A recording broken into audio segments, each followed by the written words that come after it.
Can you share a memorable story or feedback na na-receive nyo from any safe space workshop? Who wants to start first? Kung may naalala kayong kwento or comment ng participant in the workshop, who wants to start? Actually, I'm very happy with Safe Space. One of the experience of the participants that I taught, they really call or send private message to me and tell me na, grabe doc, ang dami kong na-save na tooth. Can you imagine?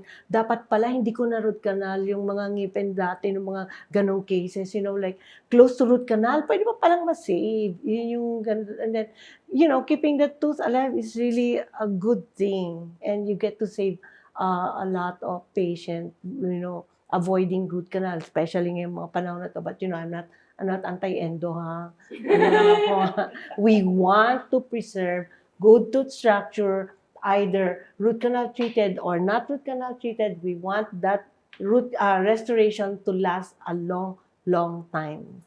Yun yung maganda actually. Like, hindi siya natatapos sa class, no? We can still message our professors for guidance. Yun yung maganda kasi iba yung natututunan mo sa class and iba yung na-experience mo sa practice. So, yun yung maganda sa safe space. Pwede mo sila i-message kahit tulog pa sila. I-message. Lalo na si Mark, no?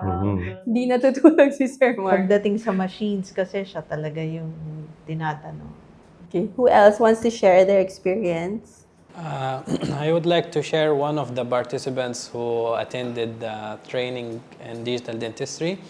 They mentioned that they are really happy with the intraoral scanning because before, while they are still doing the manual impression, they used to keep their cast for how long period, then it's getting too much space in their clinic. While when it's come to intraoral scanning, they don't have to deal with any of those problems. They just need to get a hard drive or in their own laptop or cloud. So it's as easy as that. Then the communication with the laboratory, it's something really important and really fast to communicate with the laboratory when we talk about digital dentistry. So the laboratory can respond to you while the patient is still in your chair. Doc, you might adjust a little bit in here, you might add a little bit in here. So it makes life easier. It really makes life easier. Lalo na sa dental assistant. Easier sa dental assistant. Wala na nagaganon-ganon sa laboratory. Wala nang tumataktak sa likod. Oo, wala. Ay, ba't may bubbles na? Wala na yon. So, lahat yon it's because of intraoral scanning. Yeah. Okay. So, how about you, Doc Joseph? What have you experienced sa Safe Space workshop? Few students or participants reached out to me then. They said na they were updated with the new procedures or techniques, no. So it's always nice to help someone na akala nila hanggang doon na lang yung practice nila. It's always nice to elevate their practices as well. Saka, dati kasi pag ako, when I see cases like posted sa abroad, parang I'm not as shocked na kasi alam ko, ginagawa na dito. I see my colleague doing it na. So, it's not something new anymore. So, maganda siya in terms of like, like I said kanina, up-to-date tayo. Hindi tayo naiiwan sa Philippines. Okay? How about you, Doc Louie? Just want to add about, I think this is the only group who did compare different intraoral scanners. Yeah. That's one thing that I am really proud of, so that the participants can usually have the chance to choose which intraoral scanners they want to buy. When it comes to implant dentistry, there were some dentists who did contact me when it comes to how to read the CBCT, how to design for their implant surgery. So I'm quite happy with the outcome of the course. Masingit ko lang, Doc. Ilan ang intraoral scanners mo? For the meantime, I have 2 intraoral scanners. I have 1 desktop scanner. So I have 3. 3 before? Anong for the meantime? Ano ibig sabihin nun? I'm still planning to. There's one intraoral scanner. There is one intraoral scanner that I really want to buy, and that is the CEREC Dentsply. That's the most accurate when it comes to intraoral scanning or scanners. So that's my dream Serec, So, okay. Serec, yes. Google nyo kung magkano yun. Magkano yun, parang can you compare it to an item? Magkano ang isang intraoral scanner na Serec? Serec. Para bang bumibili ng kotse, bahay. For Serec, compared with the newer intraoral scanners in the market, I think you can buy at least 15. 15. Mm. 15 No, what? more than 15 intraoral scanners for one Serec. So 50, isang Serec 15 to 20 intraoral scanners equivalent to one Serec. Grabe. Yes. So, No. Si Doc Louie lang yata. next Christmas, dito ko. No. No, it's fun actually if you want to, because I've started my digital journey 2018. So, But what about it ka na inclined to collect na lang no, no? I started with my intraoral scanners 2018, and a lot of my friends were just laughing at me. Why buy? There are not so many laboratories who can help you with the scan files, everything. But I see that in the near future, which is now, that digital dentistry would really evolve in our practice, and so we have what we have right now, and it's keep on developing, not just via intraoral scanners, but actually more into the 3D printing. So nowadays we have metal 3D printing, zirconia printing, Madami ng madami lithium materials. disilicate printing. Tinanong mo na ba kung ilang ang printer niya? Ay, may printer pa pala siya. Ilan ang printer ni Doc Louie? I have four 3D printers. Google nyo din. Magkano?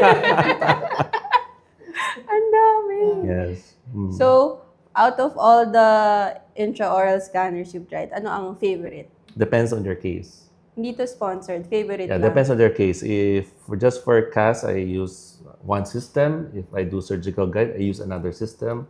If I want my 3D printed product more sturdy, I use another system. Okay. So each system has their pros and cons. The resin is also a factor.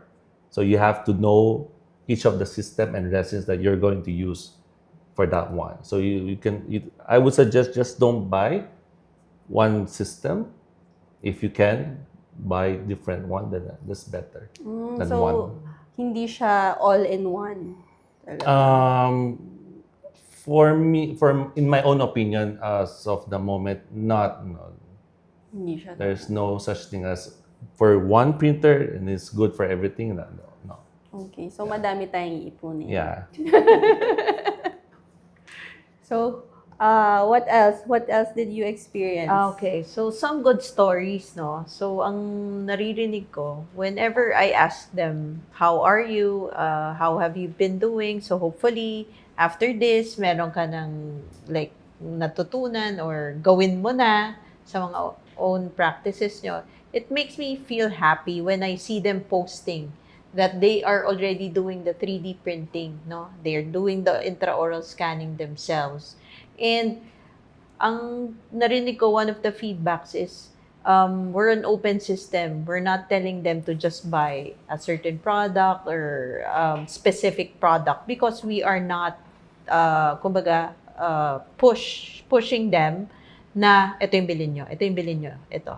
It's more of lang, ito yung na-try ni Doc Louie, ito yung na-try ni Doc Ahmad, ito yung composite na ginagamit ni Doc Lilian, and ito pa yung ibang adhesives na ginagamit niya. So, it's more of very experience-based. Hindi kailangan na mag-name drop kami ng products, which is a very good thing when it comes to the practice. No? Kasi na-try na si Doc Joseph kung na-try niyang material for bonding the porcelain veneers or the zirconia crowns, ganun. Ayan. And Add, then- add ko lang, Doc, na Oo. syempre sa atin, bago namin i-share o bago namin ituro, make sure namin na subukan namin yung product. So, that's one good feedback that I've heard. And yun nga, minsan nga daw, sobrang dami nung nakukuha nila na information. So, yung isang participant sabi, magdala ng extra memory. Yun lang yung nakakatuwa about it. So, the classes, the workshop might be just 2 days, but they get updated and they can join us in also, like pwedeng makisit in sa mga future classes. How about you, Sir Bon? Kasi grabe yung yung segment niya sa Safe Space, yung staining. Nung nakita ko yung gawa niya, nalilito na ako kung ipin ba to o gawa lang niya. It's what can you share sa experience mo? For them, isang mga feedback, it's easier for them to make a temporary crown kasi from designing to printing, so meron na agad silang temporary for the patient. Then for the staining part during workshop, dun nila nalaman na hindi pala ganun kadali yung staining, and while doing it, parang paano nangyari yun? Paano siya naging ganun color, or paano na-mix, or paano siya naging ganun yung outcome. So, during the workshop, nalaman nila din na ay kailangan din pala ng art.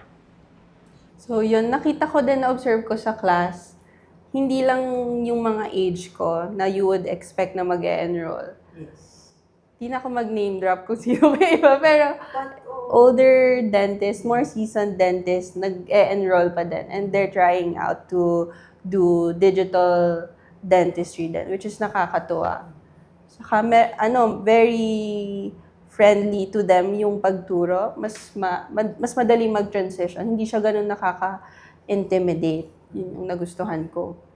Gusto talaga namin na parang bago kayo umuwi or pumasok sa clinic nyo, may isip nyo na, uy, gagawin ko na to bukas. Or gagawin ko na to soon.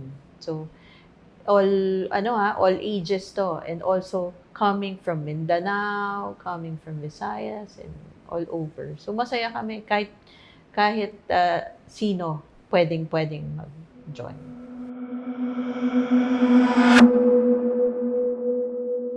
Okay, so I have a question sa founder ng Safe Space. May we know kung bakit natin stinart ang Safe Space? Kasi ang dami naman ng class. Why start another class? I was like asking myself, like, how do I collaborate?